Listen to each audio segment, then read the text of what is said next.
Дозволете најпрво да им го честитам на сите граѓани со православна вероисповест денешниот празник Божик. Жалиме што дури и на голем верски празник, како денешниот, социјалдемократите не можат да се стрпат од политичка пресметка. Жалиме што мора да влегуваме и денес во политичка дебата, но поради интересот на граѓаните, интересот за транспарентност, ние сме должни да ги образложиме работите за кои СДСМ постојано неаргументирано напаѓа.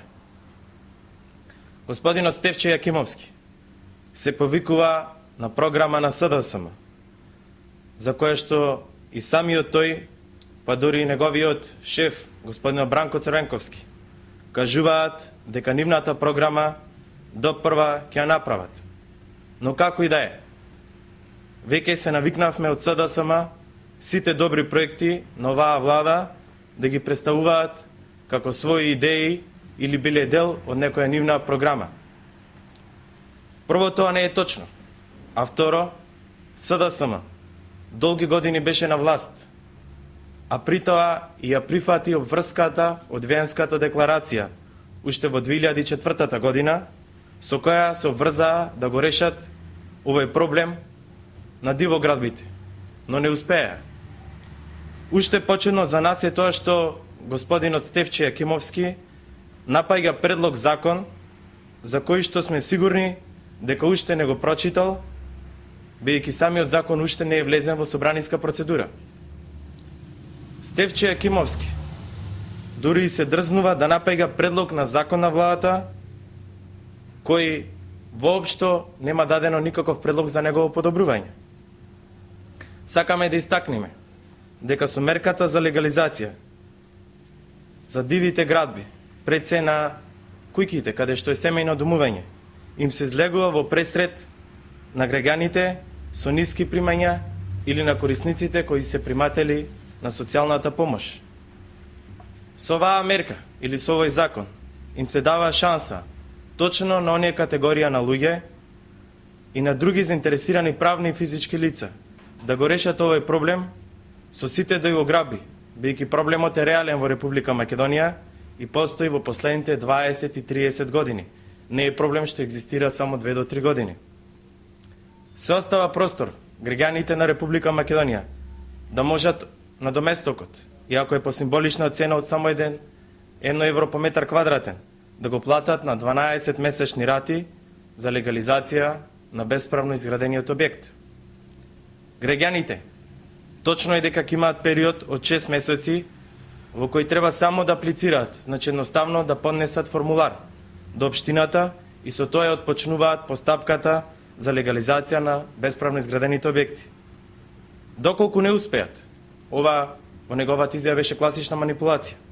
Значи доколку не успеат да ги соберат сите документи во период од 6 месеци, согласно член 11 од самиот закон, кој претпоставуваме дека градоначалникот Јакимовски воопшто не го нема прочитано, или доколку го има прочитано, тога сака да манипулира со јавноста, во овој закон се предвидува да се запре постапката, истата да продолжи во моментот кога тој граѓанин ќе ги достави сите потребни документации согласно законот. И од тогаш ќе започне да течат раковите. Таква одредба имаше и во самиот закон за денационализација. Односно, еден граѓанин, доколку поднесе барање во општината Карпош за легализација на неговата куќа и доколку во тој период од 6 месеци, од разни причини, не успее да обезбеди некој документ, општината е обврзана согласно законот во рок од 10 дена да му каже на странката да ги достави документите, а доколку не ги достави, тогаш се замрзнува постапката за тој граѓанин и ќе продолжи во моментот кога граѓанинот ќе ги обезбеди сите потребни документи.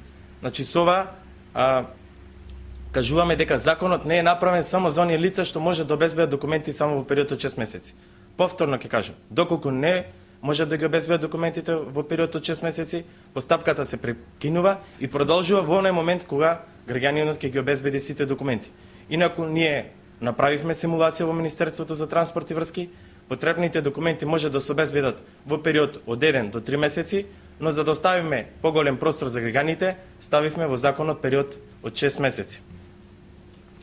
Сакам да истакнам дека со овој закон во пресред се излегува на некаде од 95% од граѓаните кои домуваат во дивоградби и се со ниски примања или корисници на постојана социјална парична помош.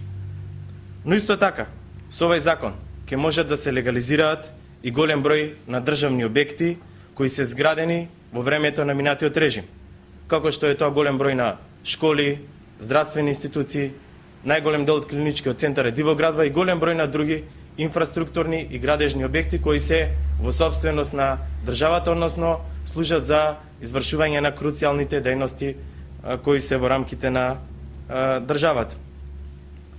Оваа пресконференција на господинот Стефче Јакимовски е типичен пример за деструктивно действување на СДСМ. Ние очекуваме СДСМ во текот на амандманската расправа да понуди и добри решенија во овој закон, а не да оспорува еден народен проект.